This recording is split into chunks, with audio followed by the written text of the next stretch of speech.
Whether you like football or not, I'm going to give you a recap of all the drama going on in the NFL's offseason because wow. My name is Mariah and I recap what's going on in the sports world for the girls, the gays, the theys, and the straight men who don't admit they're not paying attention. Aaron Rodgers is the NFL's resident diva. He was playing for the New York Jets, but they completely dumped him and he's been waiting around trying to decide what he wants to do next. People thought he could go to the Giants, but the Giants ended up signing Sierra's husband, Russell Wilson, not to be confused with Russell Westbrook, that's a basketball player, and Jameis Winston, the most positive guy in the NFL.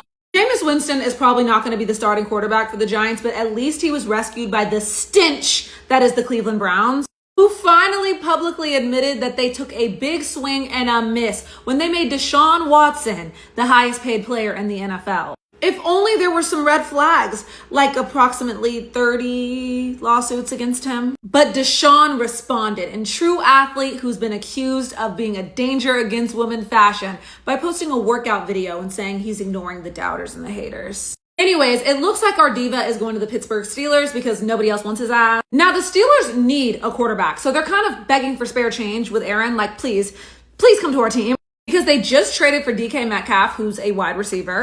And also Normani's man. They had us thinking that Normani and Sierra were going to be wags together. And damn, Pittsburgh, you lost both of your bitches to New York because they let Justin Fields walk to the Jets.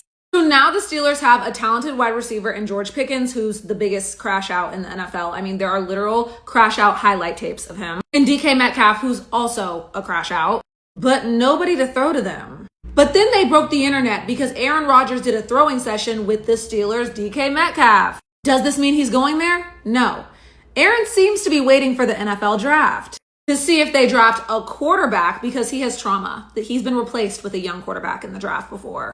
But this is getting messy because the Steelers are reportedly meeting with Sheduer Sanders for a draft, workout, tryout kind of situation. So they're literally flirting with the bitch they're telling Aaron the diva not to worry about right under his nose and probably telling him that he's just a friend. Now, I know what you're thinking. The Steelers have a pretty low pick in the draft. Sheduer is supposed to go top 3. But the Giants already have 2 quarterbacks. And after more criticism, this time for patting the ball before he throws it, falling in the draft order just means that you would go to a better situation. And who wouldn't want that? Just ask Trey Lance, who got drafted 3rd overall to the 49ers and has been passed around ever since. He was a 3rd-string quarterback for the Cowboys, and now the Chargers are signing him to a 1-year deal. And lastly, the Panthers are getting in on the March Madness in April because they just signed an ex-college basketball player who's never played football to be a tight end for their team just because he's 6'9".